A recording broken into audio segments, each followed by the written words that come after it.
Hello दोस्तों, ज्ञान सागर के चैनल में आज आपका स्वागत है। आज हम लोग हाई स्कूल के साइंस सब्जेक्ट का सबसे महत्वपूर्ण आंकिक प्रश्न जो लगातार आज 10 सालों से पूछे जा रहे हैं, इस तरह के क्वेश्चन को आज हम लोग बहुत ही आसान और सिंपल तरीके से समझने का प्रयास करेंगे। और आइए इसका पहला क्वेश्चन देखते हैं। एक अवतल दर्पण की वक्रता त्रिज्या 20 सेमी, तो फोकस दूरी ज्ञात कीजिए। और इसके लिए बहुत ही आसान तरीके फार्मूला है, इसका थोड़ा ध्यान दीजिएगा। R बराबर होता है 2F और F बराबर होता है R/2। और ये फार्मूले पे हम लोग ध्यान देते हुए आसान तरीके से बनाएंगे। एक और चीज़ पे आप लोग ध्यान दीजिएगा, ये होता है अवतल दर्पण और ये होता है उत्तल दर्पण। इसमें होता है FUVR, इसमें भी होता है FUVR।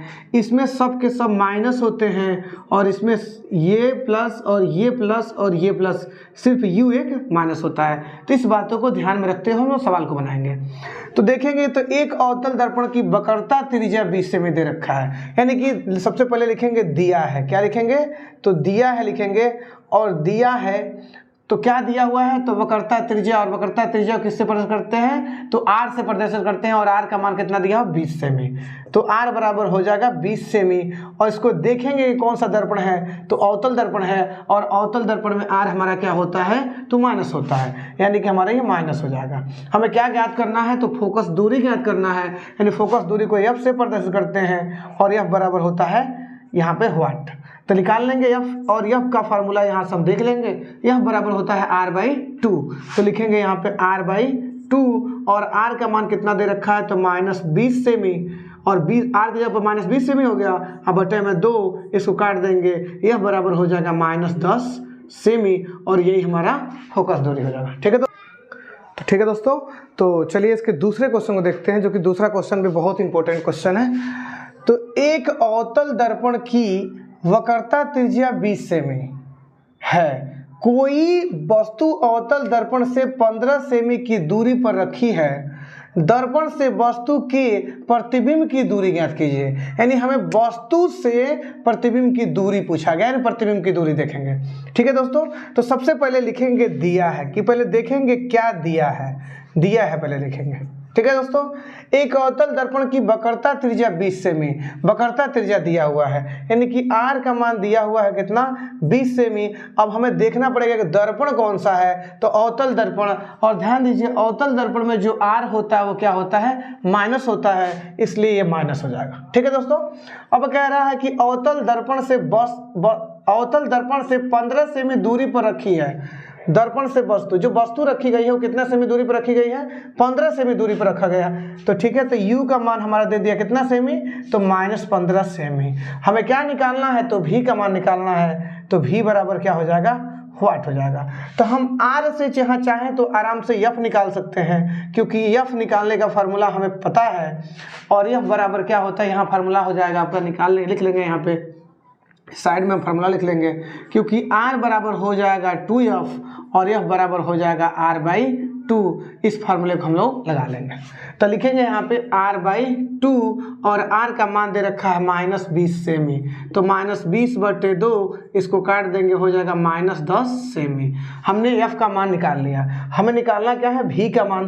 तो दर्पण के सूत्र जो कि यहाँ पे लिखा हुआ है 1/F बराबर 1/V प्लस 1/U, इससे हम लोग बना लेंगे फार्मूला। तो इसका फार्मूला हो जाएगा कि 1/V बराबर 1/F माइनस 1/U। ठीक है दोस्तों, तो यहाँ पे हम मान को भर लेंगे। 1/V बराबर 1/F का मान हो जाएगा हमारा कितना? तो -15। और -U का मान हो जाएगा हमारा कितना? नहीं, F का मान हो जाएगा हमारा कितना? -10। और U का मान हो जाएगा हमारा कितना? तो -15। तो 1/V बराबर हो जाएगा, माइनस ऊपर लेकर जाएंगे 1/10, माइनस गुणा माइनस में करेंगे तो प्लस 1/15। और 10 और 15 का अगर एलसीएम निकालते हैं तो इसका एलसीएम हो जाएगा कितना? तो 30। तो 10 या 30, 3 बार में, 3 के गुणा 1 में करेंगे तो -3, ये हो जाएगा प्लस। और ये होगा 15 दूना 30, 2 बार में, 2 के गुणा 1 में करेंगे तो 2। ठीक है दोस्तों, आगे देखते हैं। तो 1/V बराबर हो जाएगा हमारा कितना 3 में से 2 निकल जाएगा तो बच जाएगा -1 और बटे में कितना 30। इसको अगर तिरछा तिरछी गुणा कर लें यानी कि ब्रज गुणा कर लें तो भी का मान इसका गुणा इसके में और इसका गुणा अगर इसके में कर लें तो -भी बराबर होगा 30 और माइनस को उधर भेज देंगे भी बराबर हो जाएगा -30 सेमी। यानी जो प्रतिबिंब की दूरी होगी, यहाँ चाहे तो लिख सकते हैं कि प्रतिबिंब की दूरी, प्रतिबिंब की दूरी, जो प्रतिबिंब की जो दूरी होगी यानी कि जो भी की दूरी होगी वो हो जाएगी हमारी -30 सेमी और यही हमारा आंसर हो जाएगा। ठीक है दोस्तों। तो हेलो दोस्तों, इसके 2 क्वेश्चन को हम लोगों ने बहुत ही आसान तरीके से पढ़ लिया है। इसका जो अगला क्वेश्चन तीसरा क्वेश्चन है जो कि बहुत ही इंपॉर्टेंट क्वेश्चन है और इस टाइप के क्वेश्चन लगातार बोर्ड एग्जाम में 10 सालों से पूछे जा रहे हैं। तो इस क्वेश्चन को बहुत ही आसान तरीके से हम लोग समझने का प्रयास करेंगे। क्वेश्चन है कि 15 सेमी फोकस दूरी वाले अवतल दर्पण से कितनी दूरी पर एक वस्तु रखी जाए कि उसका 5 गुना बड़ा वास्तविक प्रतिबिंब बने। तो ध्यान दीजिएगा, यहाँ पर कह रहा है वास्तविक प्रतिबिंब। जब प्रतिबिंब हमारा वास्तविक होता है उस समय m का मान हमारा क्या होता है, ऋणात्मक होता है। और एक और चीज यहाँ पे ध्यान दीजिएगा, तो दे रखा है क्या 5 गुना, गुना गुनी आधा तिहाई, गुना गुनी आधा तिहाई, ये सभी m का मान होता है। ये सभी गुना गुनी किसका मान होता है, तो m का मान होता है। m जो होता है, ये जो m है 2 बातों पर निर्भर करता है। अगर प्रतिबिंब वास्तविक होगा तो m का मान ऋणात्मक होगा, अगर प्रतिबिंब आभासी होगा तो m का मान धनात्मक होगा। तो प्रतिबिंब हमारा कैसा है, तो वास्तविक है, इसका मतलब m का मान जो होगा वो क्या होगा, ऋणात्मक। तो लिखेंगे पहले लिखेंगे कि दिया है, तो क्या दिया है पहले उसको देखेंगे। दिया है, दे रखा है कि अवतल, क्या दे रखा है 15 सेमी फोकस दूरी वाले अवतल दर्पण। तो अवतल दर्पण दे रखा है यानी अवतल दर्पण दे रखा है यानी f बराबर माइनस हो जाएगा और f बराबर -15 सेमी। और क्या दे रखा है, तो 5 गुना, ये गुना गुनी किसका मान होता है, तो m का वास्तविक लिख देंगे यहाँ पे वास्तविक के लिए, किसके लिए, तो वास्तविक के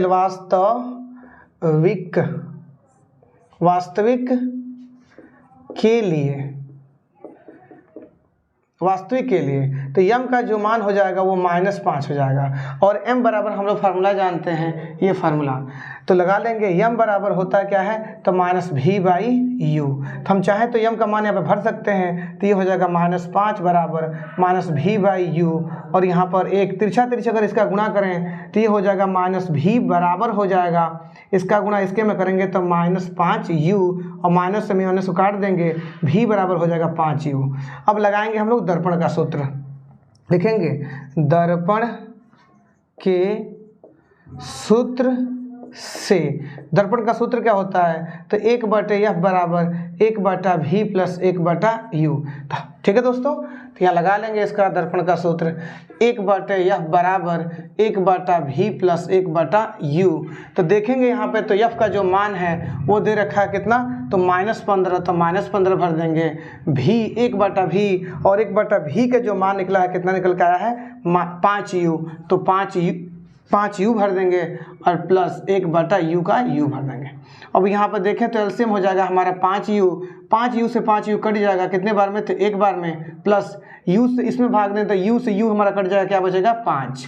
यानी कि 1 माइनस को नीचे से ऊपर भेज देंगे 15 बराबर हो जाएगा 5 और 1 6/5u। यहाँ से तिरछी गुणा करेंगे तो इसका गुणा जब इसमें करेंगे तो -5u बराबर 15 छक्के 90 हो जाएगा। अगर u को रोक लेते हैं यहाँ पर तो ये हो जाएगा 90/-5 और माइनस को नीचे से ऊपर भेज देंगे बटे कितना 5, तो ये कट जाएगा 18×5=90, यानी कि u का मान हो जाएगा कितना, तो -18 सेमी। लेकिन हमें मान किसका निकालना है, तो v का मान निकालना है। तो v बराबर क्या दे रखा है 5u, तो यहाँ भर देंगे 5 और u के जगह भर देंगे -18, यानी ये हो जाएगा 18×5=90 यानी कि -90 सेमी। ठीक है दोस्तों, यानी कि जो v का मान होगा वो -90 सेमी हो जाएगा और यही हमारा क्या हो जाएगा, आंसर हो जाएगा। ठीक है दोस्तों, तो अगला क्वेश्चन को हम लोग समझने का प्रयास करते हैं। जो इसका अगला क्वेश्चन है वो दे रखा है। ये भी बहुत इंपॉर्टेंट क्वेश्चन है, लगातार ये 10 सालों से 10 वर्षों से ये भी क्वेश्चन लगातार पूछा जा रहा है बोर्ड एग्जाम में। यूपी बोर्ड में लगातार इस तरह के क्वेश्चन पूछे जा रहे हैं, लगातार बोर्ड में एग्जाम में आ रहा है। तो देखेंगे इस क्वेश्चन को, बहुत ही आसान तरीके से समझने का प्रयास करेंगे। ठीक है दोस्तों, तो दे रहा है निर्वात में प्रकाश की चाल, निर्वात में प्रकाश की चाल 3 × 10⁸ मीटर प्रति सेकंड है। यदि कांच का अपवर्तनांक 3/2 है तो कांच में प्रकाश की चाल पूछा गया है। यानी कि अगर कोई ऐसा माध्यम हो, ये निर्वात हो, क्या हो, ये निर्वात हो, इसमें कांच हो, कांच यानी कि हमारा शीशा हो, ये क्या हो, शीशा। तो इस माध्यम में हमें चाल पूछा गया है। प्रकाश की जो चाल है, प्रकाश की जो चाल है वो किस में पूछा गया है, तो कांच में पूछा गया है, शीशे में पूछा गया है। ठीक है दोस्तों, तो सबसे पहले लिखेंगे दिया है, देखेंगे क्या दिया है, पहले इसको देखेंगे। तो दे रखा क्या, प्रकाश की चाल, कहाँ पे, तो निर्वात में। और निर्वात में प्रकाश की चाल को C से प्रदर्शित करते हैं, और C बराबर दे रखा है 3 × 10⁸ और मीटर प्रति सेकंड दे रखा है। ठीक है दोस्तों, और क्या दे रखा है, तो इसका अपवर्तनांक दे रखा है, वहां पे देखिए तो इसका अपवर्तनांक दे रखा है। अपवर्तनांक कितना दे रखा है, तो 3/2, यानी कि n का मान दे रखा है 3/2। हमसे क्या पूछा गया, तो कांच में प्रकाश की चाल पूछा गया। किसमें पूछा गया, तो कांच में। और निर्वात के छोड़ के किसी भी माध्यम में जो प्रकाश की चाल होती है उसको V से प्रदर्शित करते हैं, और V बराबर वाट। इसका सूत्र हो जाता है n बराबर कि वायु में प्रकाश की चाल बटा माध्यम में प्रकाश की चाल, और वायु में प्रकाश की चाल को C से और माध्यम में चाल पर किसी अन्य माध्यम का मतलब किसी अन्य माध्यम में तो V से, और मान को भर देंगे यहाँ पे। तो n का मान भर देंगे 3/2 यहाँ पर दे रखा है, और C का मान भर देंगे 3 × 10⁸ मीटर प्रति सेकंड हो जाएगा ये, और V का वाट कर देंगे। तिरछी गुणा करेंगे, इसका गुणा इसके में, इसका गुणा इसके में, तो इसका गुणा जब होगा इसमें तो ये हो जाएगा 3V, और इसका हो जाएगा तो 2 × 3 × 10⁸। तो ये हो जाएगा V बराबर, ये गुणा कर रहा है तो इधर जाके भाग करेगा, 2/3 6 × 10⁸, आप बटे ये नीचे आ जाएगा, और 3 दूना 6, यानी V बराबर हो जाएगा 2 × 10⁸ मीटर प्रति सेकंड हो जाएगा। और ये क्वेश्चन लगातार आज के बोर्ड एग्जामों में पूछे जा रहे हैं, तो थोड़ा इस क्वेश्चन पे ध्यान दीजिएगा। ठीक है दोस्तों, आइए इसके दूसरे क्वेश्चन को देखते हैं। हेलो दोस्तों, तो इसके अगले क्वेश्चन को देखते हैं, जो कि ये भी क्वेश्चन बहुत इंपॉर्टेंट है, लगातार ये भी बोर्ड एग्जाम में पूछा जा रहा है क्वेश्चन। और इस चैप्टर से इसी टाइप का जो मानव नेत्र वाला जो चैप्टर है, उस चैप्टर से इसी टाइप का क्वेश्चन हर साल बोर्ड एग्जाम में एक क्वेश्चन इस चैप्टर से पूछा जाता है, और लगातार ये भी क्वेश्चन आ रहे हैं बोर्ड एग्जाम में। ठीक है दोस्तों, तो निकट दृष्टि दोष से पीड़ित व्यक्ति अधिकतम 50 मीटर तक की दूरी तक देख सकता है। सही दृष्टि के लिए उसे किस क्षमता व किस प्रकृति की लेंस प्रयोग करना चाहिए, चाहे करना होगा, गणना कीजिए। तो सबसे पहले हमें देखेंगे कि ये दिया क्या है, पहले इसको समझेंगे कि दिया क्या है। ठीक है दोस्तों, तो यहाँ दे रखा है कि अधिकतम 50 मीटर। तो यहाँ पे देखिए, इसको आपको समझने के लिए मैंने कुछ विकल्प बना रखा है कि अधिक से अधिक या अधिकतम दिया हो तो वो u का ही मान होता है, और वो कितना होता है, अनंत होता है। या कम से कम या न्यूनतम दे रखा हो तो भी u का ही मान होता है, और वो -25 सेंटीमीटर होता है। और इस तरह का ट्रिक और इस तरह के जबरदस्त न्यूमेरिकल आसान तरीके से हल करने के लिए हमारे ही चैनल यानी ज्ञान सागर के चैनल पर ही आपको अवेलेबल होंगे। इसलिए हमारे चैनल को सब्सक्राइब कीजिए, और इस पर डाला गया वीडियो को आप आसानी तरीके से, बहुत सिंपल तरीके से समझने का प्रयास कीजिए। ठीक है दोस्तों, तो देखेंगे इसका मतलब अधिकतम कह दिया तो हमें u का मान मिल गया। u का मान कितना हो गया, u का मान हो गया हमारा अनंत हो गया। ठीक है, यानी जो दिया है वो किसका मान हो जाएगा, तो v का मान हो जाएगा, और v का मान कितना हो जाएगा, तो 50 मीटर। ठीक है दोस्तों, हमें मान किसका निकालना है, तो क्षमता निकालना है। क्षमता निकलेगा कब, जब हमारे पास f होगा तब, यानी कि यह बराबर हमें क्या करना होगा, वाट, और इसको निकाल लेंगे f, यानी कि ये भी जो f निकलेगा वो लेंस के सूत्र से निकलेगा। किसके सूत्र से, तो लेंस के सूत्र से। तो लेंस का सूत्र क्या होता है, तो 1/f बराबर 1/v - 1/u। तो लगाएंगे 1/f बराबर 1/v - 1/u, और 1/f बराबर 1/v की जगह पर। और ध्यान रखिएगा, ये चाहे कोई भी हो, अवतल हो चाहे उत्तल हो, चाहे निकट दृष्टि हो चाहे दूर दृष्टि हो, इसमें u, v, f, r सभी के मान क्या होते हैं, ऋणात्मक ही होते हैं। तो इस पर ध्यान दीजिएगा। तो v की जगह पर भर देंगे -50, और माइनस यू की जगह पर भर देंगे अनंत। तो अनंत यानी कि ये खत्म हो जाएगा, 1/f बराबर हो जाएगा, माइनस को नीचे से ऊपर भेजेंगे 1/50 और यहाँ से हमारा f का मान निकल गया और f बराबर हमारा तिरछा तिरछी गुणा करेंगे, f बराबर हो जाएगा हमारा 50 मीटर। ठीक है दोस्तों, अब हम f का मान निकाल लिए, हमें क्षमता निकालना है। तो ध्यान दीजिएगा, अगर सवाल हमारा मीटर में हो तो ये वाला फार्मूला, अगर सवाल हमारा सेमी में होगा तो ये वाला फार्मूला, यानी कि P बराबर हमें निकालना क्या है, क्षमता। क्षमता पूछा गया है, क्षमता। तो क्षमता P बराबर हमारा हो जाएगा क्या, तो 1/f हो जाएगा। भर देंगे P बराबर 1 और f के जब भर देंगे कितना, तो -50, माइनस नीचे से ऊपर भेज देंगे 1/50 और इसको काट देंगे तो ये हो जाएगा 0.02 -0.02 डायोप्टर हो जाएगा। ठीक है दोस्तों, ये क्षमता हो जाएगी। अब इसमें पूछा गया लेंस प्रयोग करना होगा, कौन सा लेंस प्रयोग करना होगा, तो देखिए निकट दृष्टि दोष है, यानी कि इसमें जो लेंस प्रयोग होगा वो अवतल लेंस प्रयोग होगा। प्रयोग में हम लगा देंगे, लिख देंगे यहाँ पे अवतल लेंस, अवतल लेंस प्रयोग होगा। ठीक है दोस्तों, क्यों अवतल लेंस प्रयोग होगा, कि निकट दृष्टि दोष है, दूर दृष्टि दोष होता तो उत्तल लेंस और निकट दृष्टि दोष है तो अवतल लेंस, और यही हमारा आंसर हो जाएगा। ठीक है दोस्तों, हेलो दोस्तों, तो इसके अगले क्वेश्चन की तरफ बढ़ते हैं, जो कि बहुत ही इंपॉर्टेंट ये भी क्वेश्चन है। अगला क्वेश्चन जो 6वां क्वेश्चन है, ये लगातार 1 नंबर से 2 नंबर में, 1 नंबर में या 2 नंबर में इस टाइप के क्वेश्चन लगातार बोर्ड एग्जाम में पूछे जा रहे हैं। एक लेंस की क्षमता जो है वो 5 डायोप्टर है। एक लेंस दे रखा है, उसकी क्षमता कितना है, तो 5 डायोप्टर है। तो फोकस दूरी ज्ञात, उसके क्या पूछ दिया है, फोकस दूरी ज्ञात कीजिए, यानी कि क्षमता का मान दे रखा है और किसका मान पूछ दिया है, फोकस दूरी का। तो सबसे पहले लिखेंगे दिया है, क्या लिखेंगे, तो दिया है, और दिया में देखेंगे क्षमता, क्षमता को किससे प्रकट करते हैं, तो P से, और P बराबर दे रखा है 5 डायोप्टर, यानी 5D, मन करे तो D लिखिए या तो डायोप्टर लिखिए, डायोप्टर। ठीक है, हमें क्या पूछा गया है, तो यह पूछा गया है, और यह बराबर वाट। हम इसमें से कोई भी फार्मूला लगा सकते हैं, क्योंकि इसमें ये तय नहीं है कि डायोप्टर जो होता है वो मीटर के लिए है कि सेमी के लिए, तो जो चाहे वो फार्मूला लगाए, मन करे तो ये लगाए, मन करे तो ये लगाए। ठीक है दोस्तों, तो हम लोग लगाते हैं ये 100 वाला, तो लिखेंगे यह बराबर हो जाएगा हमारा, यहाँ पे फार्मूला थोड़ा देखिएगा, P बराबर होता है 100/f, P बराबर 100/f, तो यह बराबर हो जाएगा हमारा 100/P, और P का मान हमें दिया हुआ है। P का मान कितना दे रखा है, तो 5 दे रखा है, भर देंगे यहाँ से, और 20×5 100, यानी कितना हो जाएगा इसका 20 सेमी, और यही हमारा क्या हो जाएगा, आंसर हो जाएगा। ठीक है दोस्तों, ठीक है दोस्तों, तो इसके अगले क्वेश्चन की तरफ चलते हैं, जो कि ये भी क्वेश्चन बहुत इंपॉर्टेंट क्वेश्चन है बोर्ड के दृष्टिकोण से। और 7वां जो क्वेश्चन है, कह रहा है कि एक चालक पर सामान्य अवस्था में 5 इलेक्ट्रॉन हैं, 5 इलेक्ट्रॉन अधिक हैं, तो चालक पर आवेश की मात्रा एवं प्रकृति ज्ञात कीजिए। ठीक है दोस्तों, तो सबसे पहले लिखेंगे दिया है, सबसे पहले देखेंगे कि इसमें दिया क्या है, तो देखेंगे कि दिया है, क्या दिया हुआ है, तो इसमें दे रहा है इलेक्ट्रॉन की संख्या, इलेक्ट्रॉनों की संख्या दे रखा है, ये इलेक्ट्रॉन की संख्या कहलाती है, और संख्या यानी कि नंबर, और यानी कि इसको प्रदर्शित कर देंगे इससे n से, और n बराबर हो जाएगा 5। यहाँ पे देखिए तो E का मान दे रखा है, और E बराबर कितना है, तो 1.6 × 10⁻⁻19 कूलाम। ठीक है दोस्तों, तो कूलाम है। अब हमें ज्ञात करना है, तो इसमें कह रहा है आवेश की मात्रा, यानी कि आवेश ज्ञात करना है, यानी कि हमें क्या ज्ञात करना है, Q, और Q बराबर क्या हो जाएगा, वाट।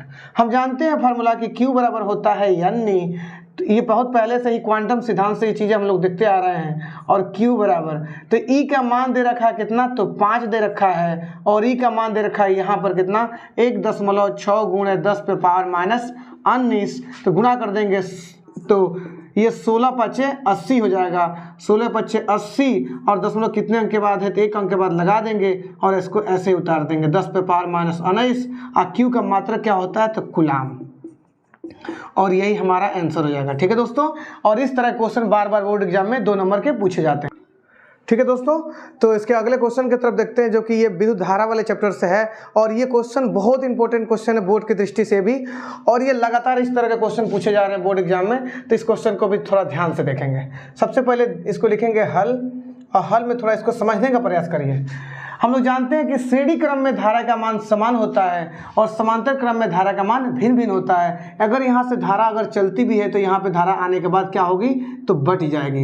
यानी कि ये दोनों तार हमारे किस क्रम में हो जाएंगे, तो समांतर क्रम में। लेकिन यहाँ अगर आते हैं, जो धारा यहाँ पे आएगी वही धारा यहाँ पे आएगी, वही धारा यहाँ पे आएगी, यानी सभी जगह धारा एक समान होगी। यानी इन तीनों को हम लोग हल कर देंगे कौन से क्रम में, तो इनको हल कर देंगे हम लोग श्रेणी क्रम में। कौन सा क्रम यहाँ पे लगा देंगे, तो श्रेणी क्रम। पहले इन तीनों को हल कर देंगे श्रेणी क्रम में।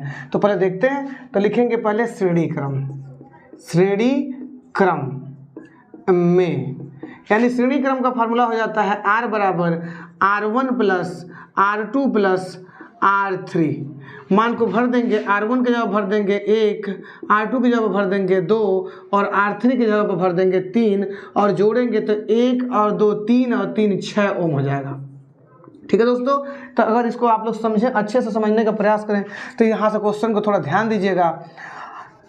इस क्वेश्चन को और अच्छे से मैं समझाने का प्रयास करता हूँ। अगर इस क्वेश्चन तीनों को मिलकर एक नया प्रतिरोध बन गया, कितने ओम का बन गया, ये 6 ओम का। ठीक है दोस्तों, अब ये और ये दोनों किस ओम के कौन से क्रम में हो गए, तो समांतर क्रम में। तो लिखेंगे समांतर क्रम। समांतर क्रम कैसे जानेंगे कि समांतर क्रम में हो गए, क्योंकि धारा यहाँ पे क्या हो रही है, बढ़ रही है, और जब धारा बढ़ती है वो समांतर क्रम कहलाता है। और समांतर क्रम का फार्मूला हो जाएगा 1/R बराबर 1/R1 प्लस 1/R2 और यहाँ पे मान को भर देंगे, यानी कि 1/R की जगह भर देंगे कितना, 3 और इसके जगह भर देंगे कितना, 1/6 और इसका एलसीएम निकाल लेंगे। एलसीएम हो जाएगा हमारा 6, 3 दूना 6 और 6 एकम 6, 1 हो जाएगा, यानी कि 1/R बराबर हो जाएगा 2 और 1 3, 3/6। अगर इसको तिरछा तिरछी गुणा करें या पलटी मार दें तो R/1 लिखेंगे, तो इसका हो जाएगा 6/3। 1 लिखें चाहे न लिखें, और 3 दूना 6, यानी कि हमारा जो R का जो मान होगा हमारा वो कितना हो जाएगा, 2 ओम। और यही इसका कहलाएगा तुल्य प्रतिरोध। लिखेंगे तुल्य प्रतिरोध, तुल्य प्रतिरोध। इस क्वेश्चन में पूछा भी गया है कि तुल्य प्रतिरोध क्या होगा, तो 2 ओम इसका तुल्य प्रतिरोध होगा। देखा गया, पूछा गया कि AB के बीच तुल्य प्रतिरोध, तो AB के बीच जो तुल्य प्रतिरोध होगा, A तथा B के बीच जो तुल्य प्रतिरोध होगा वो कितना हो जाएगा, तो 2 ओम हो जाएगा। ठीक है दोस्तों, उम्मीद करते हैं क्वेश्चन समझ में आया होगा। हेलो दोस्तों, तो इसके अगले क्वेश्चन की तरफ बढ़ते हैं। और अगला क्वेश्चन जो कि है बहुत ही इंपॉर्टेंट है, बहुत ही इंपॉर्टेंट ये भी क्वेश्चन है, आईपी है, इंपॉर्टेंट है पेपर की दृष्टि से, और इस क्वेश्चन को बहुत ही आसान तरीके से समझने का प्रयास कीजिए। ठीक है दोस्तों, तो सबसे पहले इसमें देखेंगे कि यहाँ से ये हमारा हो गया प्लस सिरा और ये हो गया माइनस सिरा। धारा प्लस से चलती है और माइनस से आती है। धारा यहाँ पे आएगी, जैसे धारा यहाँ पे आएगी 2 भागों में बटेगी, यानी कि ये दोनों भागों में बट गई और इन दोनों को कौन से क्रम में हल कर देंगे, तो समांतर क्रम में। ठीक है दोस्तों, तो सबसे पहले लिखते हैं समांतर क्रम। समांतर क्रम में समांतर क्रम का फार्मूला क्या होता है, तो 1/R बराबर 1/R1 प्लस 1/R2, यानी कि 1/R बराबर 1 कितना हो जाएगा, 3 प्लस 1/6। अगर इसका एलसीएम निकालें तो इसका एलसीएम हो जाएगा कितना, 6, 3 दूना 6 और 6 एकम 6, कितना 1/3, और इसको 2 और 1 3, यानी 3/6, यानी कि 1/R बराबर हो जाएगा 3/6। और इसको सीधा करते, मतलब इसको पलटी मार देंगे, और ये पलटी मारेंगे या तिरछा तिरछा गुणा कर लेंगे, तो R/1 कर लेंगे, तो ये हो जाएगा 6/3। 1 लिखें चाहे न लिखें, और 3 दूना 6, इन 2 बार में कट जाएगा, और R बराबर कितना हो जाएगा, 2 ओम। यानी कि इन दोनों प्रतिरोधों को जब हमने हल किया तो कितने ओम का प्रतिरोध बन गया, 2 ओम का। अगर आपको समझने के लिए बनाए तो यहाँ से एक नया प्रतिरोध हमारा बन गया, कितने ओम का, तो 2 ओम का। अब फिर से अगर यहाँ से चालू करें तो यहाँ से धारा यहाँ तक आएगी। अब धारा कहीं नहीं बट रही है और धारा सीधे ऐसे घूमते हुए निकलेगी, यानी धारा कहीं बटने का उसका रास्ता नहीं है। यानी कि इसको और इसको तीनों को कौन से क्रम में, दोनों को कौन से क्रम में हल कर देंगे, तो श्रेणी क्रम में। कौन से क्रम में, तो श्रेणी क्रम। तो लिखेंगे श्रेणी क्रम। या अगर आपको समझ में नहीं आया तो फिर से बता दूं, यहाँ से अगर धारा चल रही है तो ना तो यहाँ पे बट रही है, कहीं धारा नहीं निकल रही है, यहाँ से यहाँ तक कहीं भी धारा बट नहीं रही है। इसका मतलब अब इसको कौन से क्रम में हल करने वाले हैं, तो श्रेणी क्रम में। श्रेणी क्रम का फार्मूला क्या होगा, तो R बराबर हो जाएगा R1 प्लस R2। तो R1 का मान हो जाएगा हमारा 2 और R2 का मान हो जाएगा हमारा 1, यानी टोटल हो जाएगा 3 ओम। हमें पूछा क्या गया था, हमें क्वेश्चन में पूछा गया प्रवाहित धारा का मान ज्ञात करना है। किसका मान ज्ञात करना है? धारा का। यानी कि हम लिखेंगे, पहले यहाँ पर देखेंगे तो ये हो गया हमारा तुल्य प्रतिरोध, यानी कि हमें R का मान, ये हो गया हमारा तुल्य प्रतिरोध, यानी R का मान जो दे रखा है हमारा वो 3 ओम दे रखा है। V का मान दे रखा है हमारा कितना, तो 9 वोल्ट दे रखा है और I का मान हमसे पूछा गया है। तो हम लोग ओम का सूत्र बहुत पहले से पढ़ते आ रहे हैं कि V बराबर होता है IR, तो IR बराबर हो जाएगा V और I बराबर हो जाएगा V बटे R। तो V की जगह पर भर देंगे 9, R की जगह पर भर देंगे 3, इसको काट देंगे 3 त्रिकी 9 और I का जो मान है हमारा हो जाएगा कितना, 3 एम्पियर, और यही हमारा आंसर हो जाएगा। ठीक है दोस्तों, तो इसको बहुत ही इंपॉर्टेंट क्वेश्चन है, लगभग ये बोर्ड एग्जाम में 4 नंबर के पूछे जाते हैं। तो इस तरह के क्वेश्चन को आप ध्यान दीजिएगा और बहुत लगातार इस टाइप के क्वेश्चन पूछे जा रहे हैं बोर्ड एग्जाम में। ठीक है दोस्तों। हेलो दोस्तों, तो ये इसका 10वां क्वेश्चन है जो कि बहुत ही इंपॉर्टेंट क्वेश्चन है। बहुविकल्पी में और 2 नंबर में इस तरह के क्वेश्चन पूछे जाते हैं। थोड़ा क्वेश्चन पर ध्यान दीजिएगा, बहुत इंपॉर्टेंट क्वेश्चन है। कह रहा है यहाँ पे देखिए, इस तार में 2 एम्पीयर की धारा बह रही है और इसका प्रतिरोध 2 ओम है। इस तार में 1 एम्पीयर की धारा बह रही है और इसका प्रतिरोध वाट यानी कि ज्ञात करना है। ठीक है दोस्तों, तो यहाँ देखिए, इसमें निकाल लेंगे पहले हम लोग I, पहले लिखेंगे दिया है, क्या दे रखा है यहाँ पे, तो यहाँ पर अगर देखें हम लोग तो हमें I का मान दे रखा है। I का मान कितना दे रखा है यहाँ पर, मान लीजिए इसको I1 मान लेते हैं। तो I1 का मान दे रखा है, या I1 ना मानिए अच्छा ही रहेगा। I का मान दे रखा है कितना, तो 2 एम्पियर, और R का मान दे रखा है कितना, तो 2 ओम। यहाँ से चाहे तो हम लोग V का मान निकाल सकते हैं। ठीक है दोस्तों, और V यहाँ से निकाल लेंगे और V बराबर क्या होता है, तो IR। तो I का मान कितना, तो 2, और R का मान कितना, तो 2 और 2 दूना 4 वोल्ट हो जाएगा। अब देखिए, मैंने V का मान मुझे निकालने से फ़ायदा क्या है, क्योंकि आप लोगों ने जब इसका थ्योरी पढ़ाया गया था उसमें समझे होंगे आप लोग कि समांतर क्रम में वोल्टेज जो होता है V का मान जो होता है वो समान होता है, और यहाँ पे धारा बढ़ रही है, इसका मतलब ये दोनों कौन से क्रम में जुड़े हुए हैं, समांतर क्रम में। यानी कि अगर यहाँ पे वोल्टेज का मान 4 है तो यहाँ पे भी वोल्टेज का मान कितना होगा, 4 ही होगा। अगर इस क्वेश्चन को निकालना चाहते हैं यहाँ से R का, तो लिख सकते हैं कि V का मान आपने निकाल रखा, अगर यहाँ पे 4 तो यहाँ पे भी V का मान कितना हो जाएगा, तो 4 ही वोल्ट हो जाएगा। और यहाँ पे I का मान दे रखा है कितना, तो 1 एम्पियर दे रखा है, हमसे पूछा गया है R का मान, तो R वाट हो जाएगा। और यहाँ से V बराबर होता है IR, तो IR बराबर हो जाएगा V और R बराबर हो जाएगा V बटे I। तो V का मान भर देंगे 4 और I का मान भर देंगे कितना यहाँ पे, तो 1, और 1 4 को 4 बार में काटेगा, यानी R का जो मान होगा वो 4 ओम हो जाएगा। ठीक है दोस्तों, और लगभग हमें 20 से 25 क्वेश्चनों को देखना था। तो आज का वीडियो यहीं पर हम ख़त्म करते हैं, और इसके जो नेक्स्ट क्वेश्चन, जो भी क्वेश्चन इसके बच रहे हैं, उसके नेक्स्ट वीडियो में हम लोग समझने का प्रयास करेंगे। धन्यवाद दोस्तों, और इसको जितना हो सके इस वीडियो को लाइक करिए, शेयर कीजिए, सब्सक्राइब कीजिए, और इस तरह के अच्छे से अच्छे न्यूमेरिकल और अच्छे से अच्छे सवाल आपके इस चैनल पर, ज्ञान सागर के चैनल पर मिलते रहेंगे। ठीक है दोस्तों।